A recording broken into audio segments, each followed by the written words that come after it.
The House at Pooh Corner by A. A. Milne, Chapter 7, in which Tigger is unbounced. One day, Rabbit and Piglet were sitting outside Pooh's front door listening to Rabbit, and Pooh was sitting with them. It was a drowsy summer afternoon, and the forest was full of gentle sounds, which all seemed to be saying to Pooh, "Don't listen to Rabbit, listen to me." So he got into a comfortable position for not listening to Rabbit, and from time to time he opened his eyes to say, "Ah," and then closed them again to say, "True."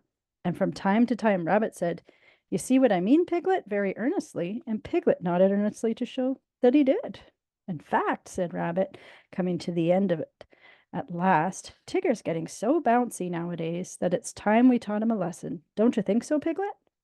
Piglet said that Tigger was very bouncy, and if they could think of a way of unbouncing him, it would be a very good idea.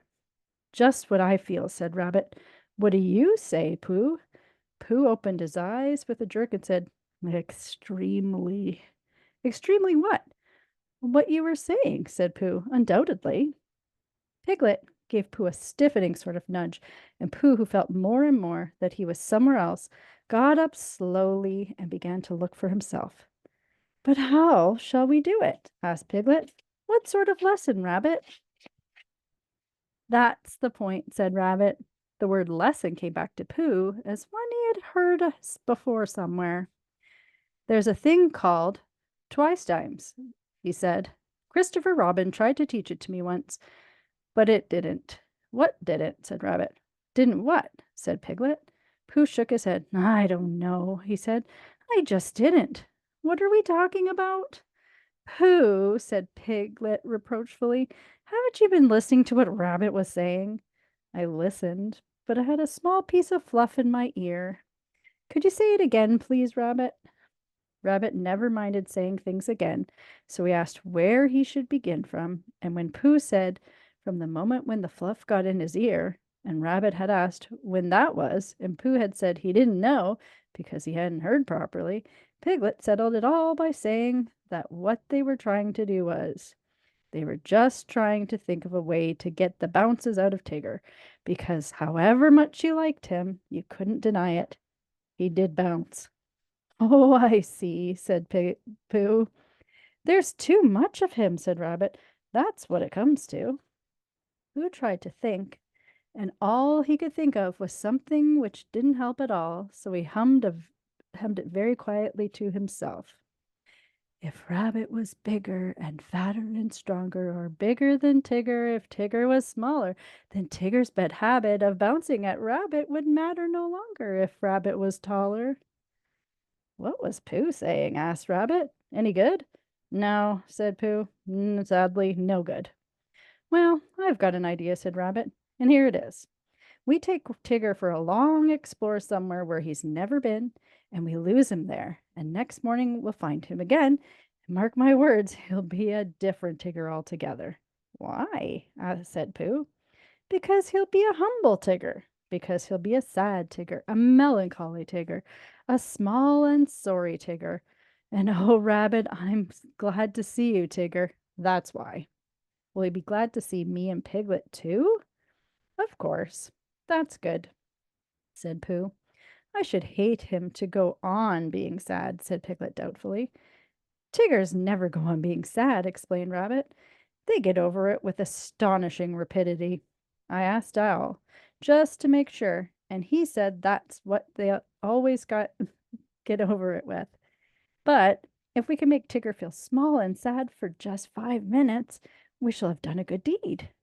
"Would Christopher Robin think so?" asked Piglet. "Yes," said Rabbit. "He'd say, 'You've done a good deed, Piglet. I would have done it myself, only I happened to be doing something else. Thank you, Piglet.'" And Pooh, of course. Piglet felt very glad about this, and he saw at once that what they were going to do to Tigger was a good thing to do.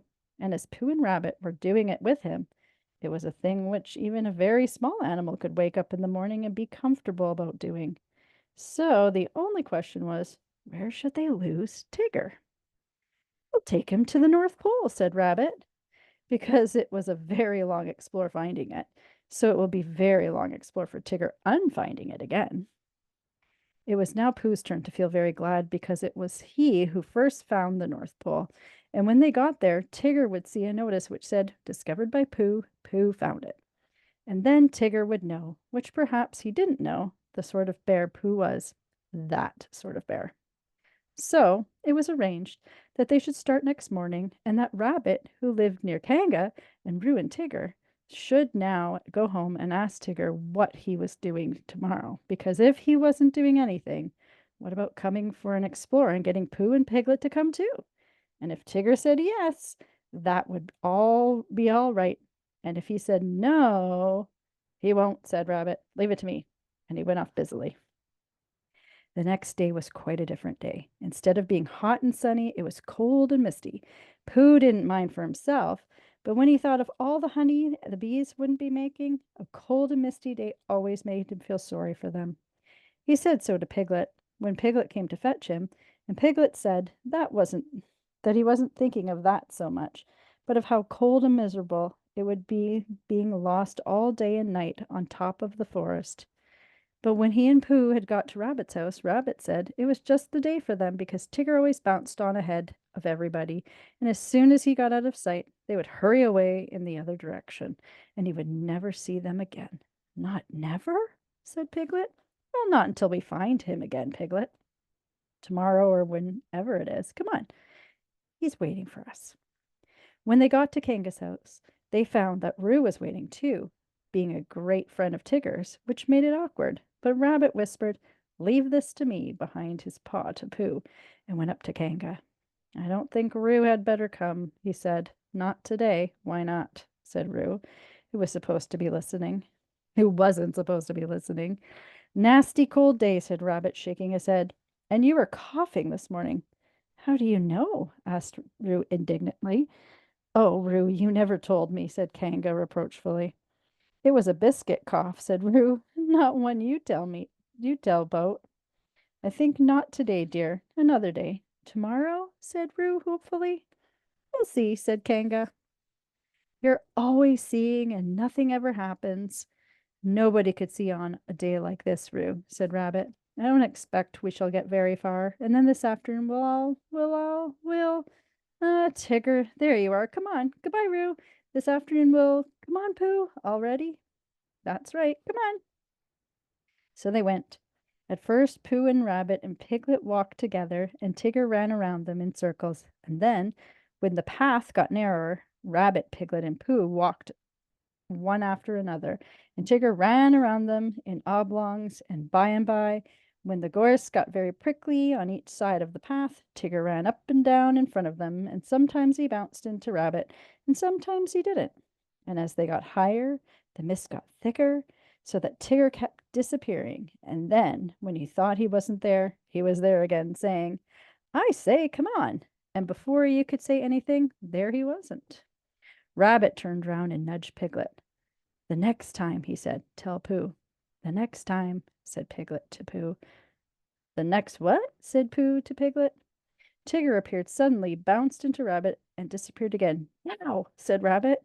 He jumped into a hollow by the side of the path, and Pooh and Piglet jumped after him. They crouched in the bracken, listening. The forest was very silent when you stopped and listened to it. They could see nothing and hear nothing. "Shh," said Rabbit. "I am," said Pooh. There was a pattering noise, then silence again. "Hello," said Tigger. He sounded so close suddenly that Piglet would have jumped if Pooh hadn't accidentally been sitting on most of him. "Where are you?" called Tigger. Rabbit nudged Pooh, and Pooh looked about for Piglet to nudge, but couldn't find him, and Piglet went on breathing wet bracken as quietly as he could, and felt very brave and excited. "That's funny," said Tigger. There was a moment's silence, and then they heard him pattering off again. For a little longer they waited until the forest had become so still that it almost frightened them. And then Rabbit got up and stretched himself. "Well," he whispered proudly, "there we are, just as I said." "I've been thinking," said Pooh, "and I think—" "Nope," said Rabbit. "Don't. Run. Come on." And they all hurried off, Rabbit leading the way. "Now," said Rabbit, After they had gone a little way, "We can talk. What were you going to say, Pooh?" "Nothing much. Why are we going along here?" "Because it's the way home." "Ah," said Pooh. "I think it's more to the right," said Piglet nervously. "What do you think, Pooh?" Pooh looked at his two paws. He knew that one of them was the right, and he knew one of them had decided which one of them was the right. Then the other side was the left. But then he never could remember how to begin. "Well," he said slowly. "Come on," said Rabbit. "I know it's this way." They went on. 10 minutes later, they stopped again. "It's very silly," said Rabbit. "But just for a moment of course. Come on. Here we are," said Rabbit 10 minutes later. "No, we're not now," said Rabbit 10 minutes later. "I think we ought to be going. Or are we a little bit more to the right than I thought?" "It's a funny thing," said Rabbit 10 minutes later, "how everything looks the same in the mist. Have you noticed it, Pooh?" Pooh said that he had. "Lucky we know the forest so well, or we might get lost," said Rabbit half an hour later. And he gave the careless laugh which you give when you know the forest so well that you can't get lost. Piglet sidled up to Pooh from behind. "Pooh," he whispered. "Yes, Piglet?" "Nothing," said Piglet, taking Pooh's paw. "I just wanted to be sure of you." When Tigger had finished waiting for the others to catch him up, then they hadn't, and when he had got tired of having nobody to say, "I say, come on," to, he thought he would go home. So he trotted back, and the first thing Kanga said when she saw him was, "There's a good Tigger. You're just in time for your strengthening medicine." And she poured it out for him. Roo said proudly, "I've had mine," and Tigger swallowed his and said, "So have I." And then he and Roo pushed each other about in a friendly way, and Tigger accidentally knocked over one of the two chairs by accident, and Roo accidentally knocked over one on purpose, and Kanga said, "Now then, run along." "Where shall we run along to?" asked Roo. "You can go and collect some fir cones for me," said Kanga, giving them a basket. So they went to the 6 pine trees and threw fir cones at each other until they had forgotten what they came for, and they left the basket under the trees and went back to dinner. And it was just as they were finishing dinner that Christopher Robin put his head in at the door. "Where's Pooh?" he asked.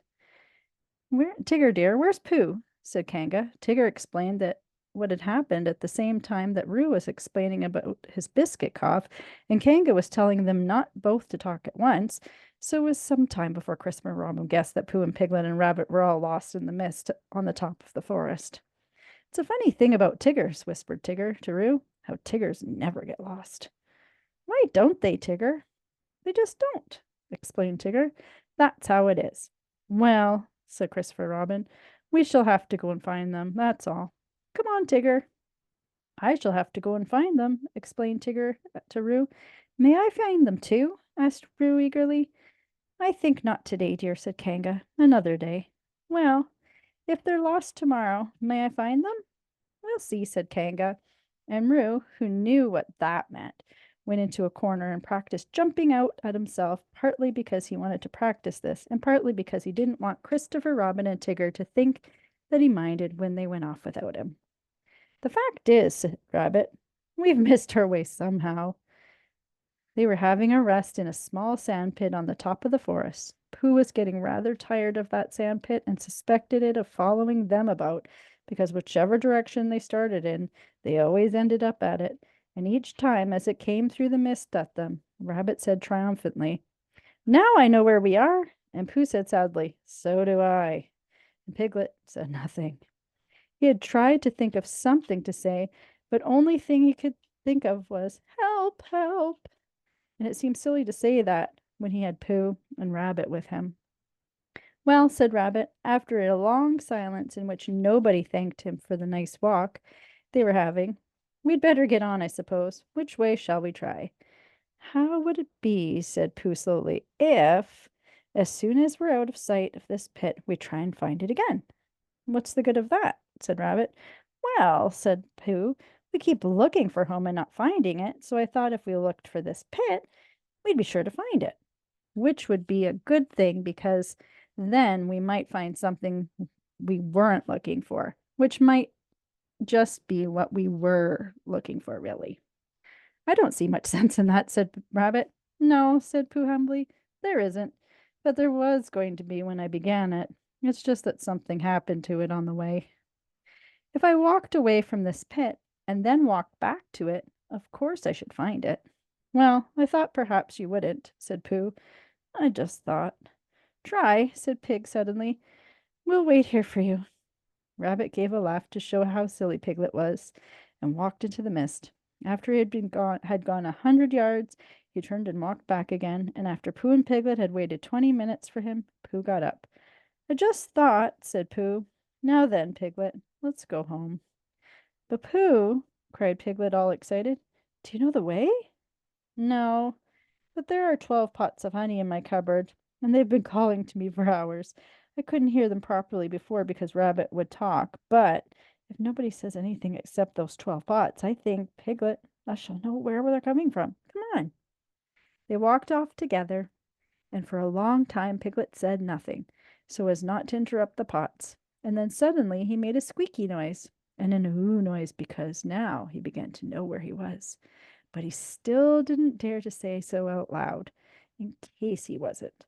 And just when he was getting so sure of himself that it didn't matter whether the pots were on calling or not, there was a shout from in the front of them, and out of the mist came Christopher Robin. Oh, there you are, said Christopher Robin carelessly, trying to pretend that he hadn't been anxious. Here we are, said Pooh. Where's Rabbit? I don't know, said Pooh. Oh, well, I expect Tigger will find him. He's sort of looking for you all. Well, said Pooh, I've got to go home for something, and so is Piglet, because we haven't had it yet, and I'll come and watch you, said Christopher Robin. So he went home with Pooh and watched him for quite a long time. And all the time he was watching, Tigger was tearing around the forest, making loud yapping noise for Rabbit. And at the very last, a very small and sorry rabbit heard him, and the small and sorry rabbit rushed through the mist at the noise, and it suddenly turned into Tigger, a friendly Tigger, a grand Tigger, a large and helpful Tigger, a Tigger who bounced, and if he bounced at all, in just the beautiful way a Tigger ought to bounce. Oh, Tigger, I am glad to see you, cried Rabbit.